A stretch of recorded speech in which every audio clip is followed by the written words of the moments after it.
پاکستان کے شہر کراچی میں ایک اچھی زندگی اور کامیاب کاروبار کو خیر آباد کہہ کر امریکہ نقل مکانی کرنے والے یہ ہیں نیل پیٹر کرسٹی۔ یہ مسیحی برادری سے تعلق رکھتے ہیں۔ کچھ سرکمسٹانسز ایسے تھے جو کہ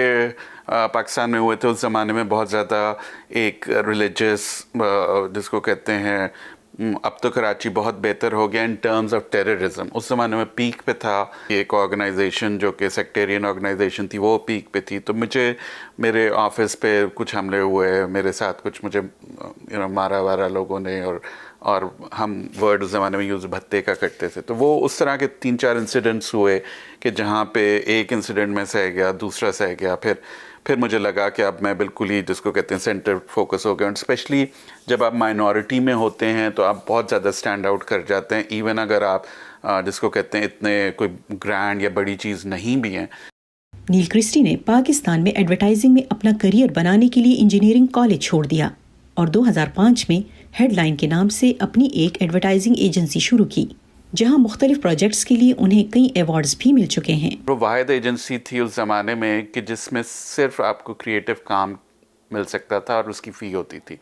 ورنہ یوزلی ایجنسیز کمیشنز پہ چلتی ہیں اور ڈفرینٹ اور ریٹینرز وغیرہ ہوتے ہیں۔ اسی ایجنسی کے ساتھ ہم نے ایک بڑا اچھا ٹرینڈ شروع کیا، جو کہ میں سمجھتا ہوں دنیا کا سب سے پہلا ایڈورٹائزنگ تھیم بیسڈ ریسٹورانٹ تھا، جس کا نام کیفے ہیڈ لائن تھا۔ نیل کرسٹی نے امریکہ میں مالی مشکلات سے نمٹنے کے لیے اوبر بھی چلائی، لیکن انہوں نے اپنا پروفیشن نہیں چھوڑا۔ مجھے ایک تو ایکسپیرینس بہت تھا، پھر مجھے جس کو کہتے ہیں اپنا پروفیشن پسند بہت ہے، تو مجھے بہت ساری آپشن لوگوں نے دیے کہ بھئی یہ ایزی ہے، بینکنگ میں چلے جاؤ، یہاں یہ بڑا آسان ہے، ادھر چلے جاؤ۔ میں نے ضد کی کہ میں نے یہی کرنا ہے، اور پھر میں نے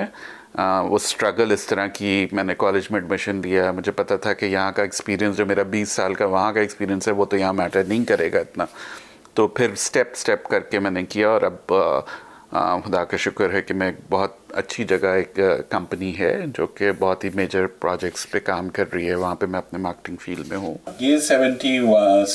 نیل کرسٹی کے والد پاکستان ایئر فورس میں تھے اور ایک مشہور اقلیتی وار ہیرو رہ چکے ہیں، جس کے لیے انہیں ستارے جرت دیا گیا ہے۔ 71 میں وار سٹارٹ ہو گئی تھی، تو میں 1 سال کا تھا جب میرے فادر انڈیا میں ایک اٹیک تھا جس پہ وہ گئے تھے، اور وہیں پہ ان کو after the attack he was shot down, the plane was shot down, تو وہ جو ہے ان کا مسنگ ان ایکشن ہو گئے تھے۔ POW وہاں پہ کنسیڈر کرتے تھے پریزنر آف وار۔ میرے والد کا نہیں پتہ چلا۔ 1976 میں ایک جس کو کہتے ہیں ایک ڈیل ہو رہی تھی پریزنر آف وار ایکسچینج کی، جس میں ان کا پتہ چلا تھا اور ان کا نام بھی تھا، بٹ اس کے بعد پھر جب ملٹری رول آیا تو وہ ڈیل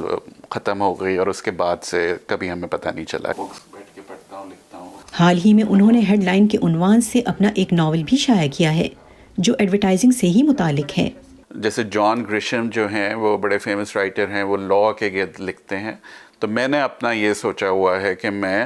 ایڈورٹائزنگ کے گرد تھرلرز لکھوں گا، فکشن لکھوں گا، بیکاز میرا بیس سارا obsession، نالج، وہ سب ایڈورٹائزنگ سے ریلیٹڈ ہے، تو اس کا بیک ڈراپ ایڈورٹائزنگ ہے، اور جو ہیرو ہے وہ کس طرح اپنا نکل کر آتا ہے مشکلوں سے، اس کی سٹوری۔